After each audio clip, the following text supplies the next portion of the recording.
আসসালামু আলাইকুম। ইলেকট্রনিক্স বাংলা মিডিয়ার পক্ষ থেকে আপনাদের সবাইকে স্বাগতম।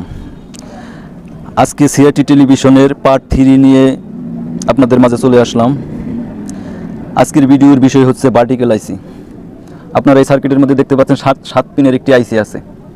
এই যেখানে এই সাইডে 4 পিন, সামনে 3 পিন, 7 পিনের আইসি আছে। এই আইসিটার নাম হচ্ছে ভার্টিক্যাল আইসি, আর এই আইসিটার নাম্বার হলো 78040। 78040 ভার্টিক্যাল আইসির নাম্বার।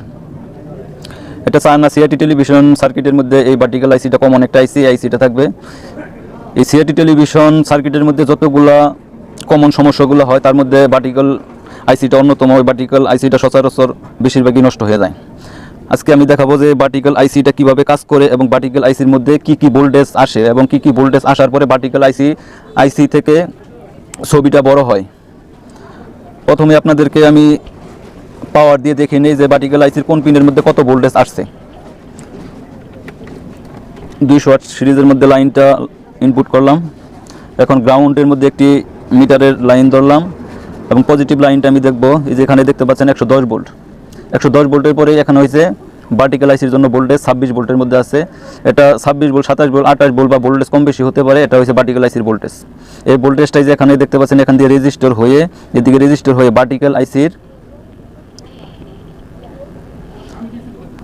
আইসির 2 নম্বর পিনের মধ্যে একটি পজিটিভ ভোল্টেজ আসছে 26 ভোল্ট এবং ভার্টিক্যাল আইসির 6 নম্বর পিনের মধ্যে আরেকটা পজিটিভ ভোল্টেজ আসছে।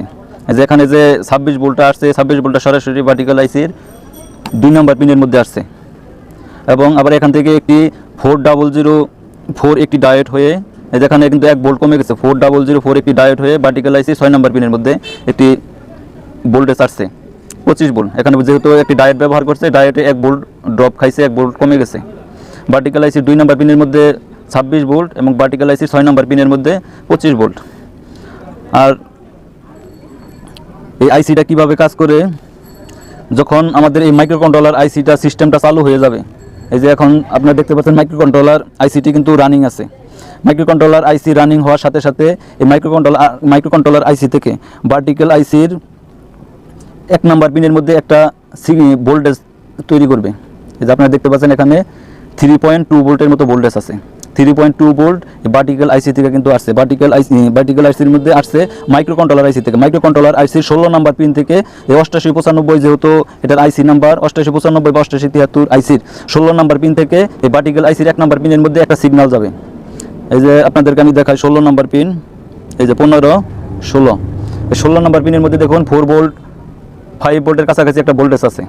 এই ভোল্টেজটা এই দিক দিয়ে রেজিস্টার হয়ে এখানে ড্রপ খেয়ে একটু ভোল্টেজটা কমিয়ে নিছে এবং ভার্টিক্যাল আইসির 1 নম্বর পিনের মধ্যে চলে গেছে। আর এই সাইডে যে 8 ভোল্ট তৈরি হয়েছে যে 83 ট্রানজিস্টর থেকে, 83 ট্রানজিস্টরের 1 নম্বর পিন থেকে যে 8 ভোল্ট তৈরি হয়েছে, এই 8 ভোল্ট থেকে একটা সিগন্যাল ভোল্টেজ নিছে এই ভার্টিক্যাল আইসির মধ্যে। এই যে দেখুন এখানে 8 ভোল্ট থেকে একটা রেজিস্টার দিয়ে ভার্টিক্যাল আইসির 7 নম্বর পিনের মধ্যে একটা ভোল্টেজ গেছে 3.2 ভোল্ট। এই যে ভার্টিক্যাল আইসির 7 নম্বর পিন, ভার্টিক্যাল আইসির 7 নম্বর পিনের মধ্যে 3.2 ভোল্ট আছে। প্রথমে আপনারা ভার্টিক্যাল যদি সিআরটি টেলিভিশনের মধ্যে ভার্টিক্যাল র্যাক পরে বা ছবি কোনো সময় ছোট বা বড় হয়, এই ধরনের যদি ভার্টিক্যাল সমস্যা হয়, প্রথমে আপনারা এই ভোল্টেজগুলো মেপে দেখবেন। প্রথমে 2 নম্বর পিনের মধ্যে দেখবেন যে 26 ভোল্ট আসছে কিনা এবং 6 নম্বর পিনের মধ্যে 25 ভোল্ট আসছে কিনা। এই ভোল্টেজটা নিশ্চিত হওয়ার পর দেখবেন যে মাইক্রোকন্ট্রোলার আইসি থেকে ভার্টিক্যাল আইসির 1 নম্বর পিনের মধ্যে 3.3 ভোল্ট আসছে কিনা এবং 3.3 ভোল্ট আসার পর 8 ভোল্ট থেকে এখানে একটি সাপ্লাই ভোল্টেজ নিচ্ছে যে এখানে থেকে 3.2 ভোল্ট আসছে কিনা। 3.2 ভোল্ট ভার্টিক্যাল আইসি 7 নম্বর পিনের মধ্যে আসবে। এই ভোল্টেজটা আসার সাথে সাথে ভার্টিক্যাল আইসি থেকে আউটপুট ভোল্টেজ বের হবে ভার্টিক্যাল আইসির 5 নম্বর পিন থেকে। ভার্টিক্যাল আইসি 5 নম্বর পিন থেকে দেখেন এখানে যে 11 ভোল্টের মতো ভোল্ট আউট হয়েছে।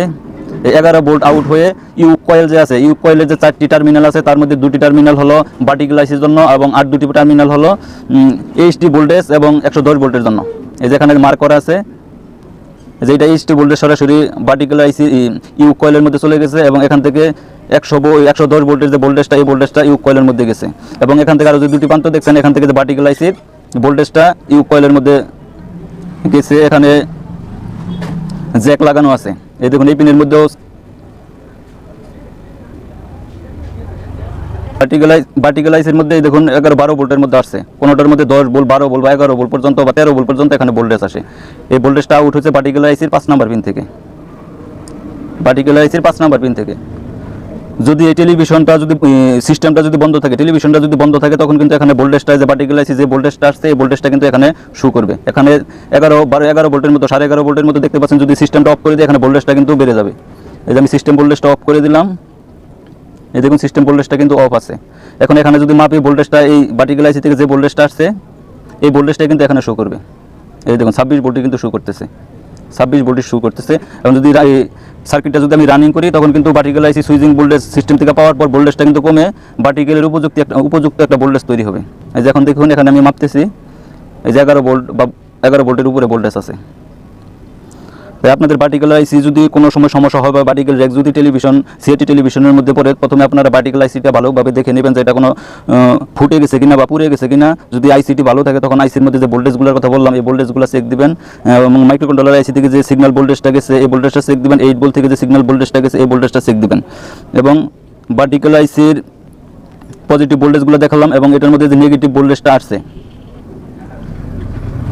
পার্টিকুলার আইসি 4 নাম্বার পিনের মধ্যে কিন্তু নেগেটিভ ভোল্টেজ, এই যে আপনারা দেখতে পাচ্ছেন, এই যে এটা হলো 4 নাম্বার পিন। এটা 1 2 3 4 নাম্বারটা কিন্তু নেগেটিভ পিন। 4 নাম্বার যদি নেগেটিভ থেকে ধরি তাহলে কিন্তু ভোল্টেজটা দেখা যাবে। নেগেটিভে ধরলাম এবং এটা পজিটিভে ধরলাম, এই দেখুন এটা হলো নেগেটিভ ভোল্ট।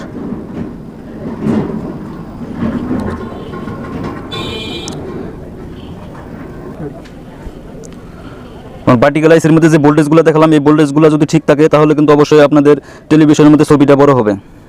এই ভোল্টেজগুলো তো দেখলেন, যে ভোল্টেজগুলো বললাম, যেখানে 4 নাম্বার পিনটা হলো নেগেটিভ গ্রাউন্ড, আর দুই সাইডে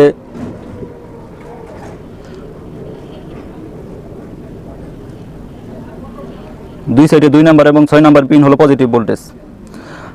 এই ভোল্টেজটা যদি এখানে ফিক্সড থাকার পরে যদি পার্টিকুলার আইসি দেখেন যে এখানে ছবিটা বড় হচ্ছে না বা ছবি ছোট বড় আছে, তখন এই দিকে দেখবেন যে বিভিন্ন ধরনের কয়েকটা ক্যাপাসিটর আছে। এখানে 100 ইএফ ক্যাপাসিটর আছে, এখানে 1035 ভোল্টের একটি ক্যাপাসিটর আছে, তারপরে এখানে 2টা পিএফ ক্যাপাসিটর আছে এবং কিছু রেজিস্টর আছে। এই পার্টসগুলো ভালোভাবে চেক দিবেন। চেক দিলে পরেই যে পাঁচটা সমস্যা হবে সেই পাঁচটা চেঞ্জ করে দিলে পরে কিন্তু আপনাদের সমস্যাটা সমাধান হয়ে যাবে।